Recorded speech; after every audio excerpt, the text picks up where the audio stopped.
जिस साथ हम बात करेंगे इनटू फंक्शन की। ठीक है, फर्स्ट करें हमारे पास दो सेट्स हैं जिसमें a इज इक्वल टू 1 2 3 है और सेट b जो है वो इक्वल है x y और z के। ठीक है, अब हम यहाँ पे इनको इस तरह से भी प्लॉट कर देते हैं कि हमें ये इनको अंडरस्टैंड करना आसान हो जाए। ये हमारे पास लेट सपोज सेट a है और ये हमारे पास सेट जो है वो b है। इनके अंदर हम प्लॉट इनके जो एलिमेंट्स हैं वो भी डाल देते हैं।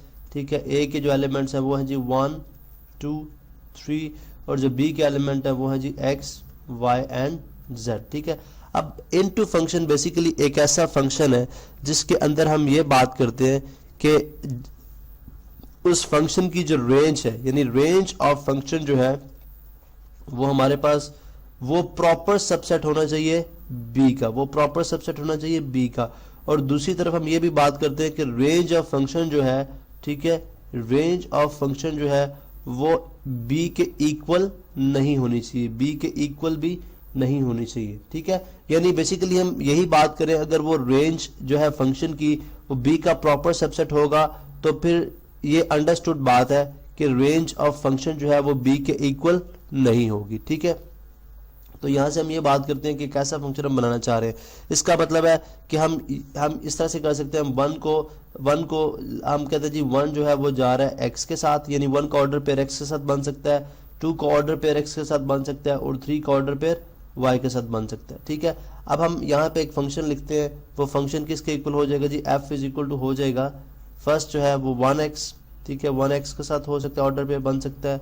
ठीक है, 2 भी x के साथ बन सकता है और इसी तरह हमारे पास 3 जो है वो y के साथ बन सकता है। ठीक है, अब यहाँ पे अगर आप देखें इस फंक्शन की हम डोमेन और रेंज फाइंड आउट करते हैं, इस फंक्शन की हम डोमेन और रेंज फाइंड आउट करते हैं। सबसे पहले बात करते हैं कि इसकी अगर हम डोमेन देखते हैं, अगर हम इसकी डोमेन को स्टडी करते हैं तो डोमेन इसकी हमारे पास किसके इक्वल आती है, domain of function, domain of function जो है वो किसके इक्वल है हमारे पास, वो है जी 1 2 3। इसका मतलब ये हुआ कि जो domain of function is equal to set a है।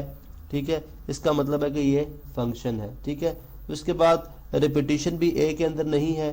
ठीक है, इसका मतलब ये हुआ कि ये फंक्शन है। उसके बाद हम रेंज, अब ये फंक्शन की टाइप को स्टडी करने के लिए हम इस फंक्शन की रेंज स्टडी करते हैं। रेंज ऑफ फंक्शन जो है वो किसके इक्वल है, वो है जी x और y के, x और y के। ठीक है, रेंज सेकंड एलिमेंट यानी y जो है वो एलिमेंट होगा। ठीक है, सेकंड एलिमेंट ऑफ एवरी जो ऑर्डर पेयर है, x रिपीट हो रहा है, जिस पॉइंट हम लिखेंगे x और y। ठीक है, तो ये हमारे पास क्या है, रेंज। हमने बोला जी इनटू फंक्शन वो होगा जिसमें रेंज जो है, रेंज ऑफ फंक्शन जो है सेट b के इक्वल नहीं होगी। अब अगर आप यहाँ पे मैं सेट b के एलिमेंट अगर आप देखें तो x y z है। ठीक है, तो यहाँ पे अगर मैं सेट b को लिख दूँ, ठीक है, यानी जो सेट b है हमारे पास गिवन, चले इसको डिफरेंट कलर में लिख देते हैं, सेट b जो हमारे पास गिवन है। ठीक है, अगर मैं इसके एलिमेंट को यहाँ पे लिख देता हूँ तो सेट b के एलिमेंट हमारे पास है x y और z। तो यहाँ से मैं सिंपली ये बात कर सकता हूँ कि जो रेंज ऑफ फंक्शन है, रेंज ऑफ फंक्शन है वो सेट b के इक्वल नहीं है। ठीक है, सेट b के ज़्यादा एलिमेंट है और सेट रेंज ऑफ फंक्शन के जस्ट x y है। ठीक है, तो ये लिहाजा हम यहाँ पे बात कर सकते हैं कि देयरफॉर रेंज अगर वो इक्वल नहीं है तो इसका मतलब ये हुआ कि रेंज ऑफ फंक्शन जो है वो प्रॉपर सबसेट है किसका, सेट b का। तो लिहाजा यहाँ से प्रूव हुआ कि ऐसा हर एक ऐसा फंक्शन जिसके अंदर रेंज ऑफ फंक्शन जो है वो प्रॉपर सबसेट होगा b का, वो फंक्शन कहलाएगा इनटू फंक्शन। ठीक है, प्रैक्टिकली अगर हम इसको स्टडी करें, प्रैक्टिकल एग्जांपल्स के थ्रू देख लें तो हम सिंपल से एक एग्जांपल लेते हैं। फर्स्ट करें, हमारे पास ये 3 स्टूडेंट्स हैं। ठीक है, ये हमारे पास लेट्स से स्टूडेंट्स हैं a b।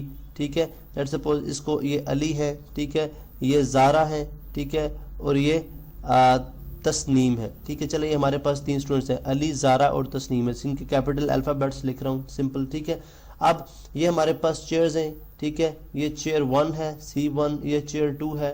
ठीक है, और ये चेयर 3 है।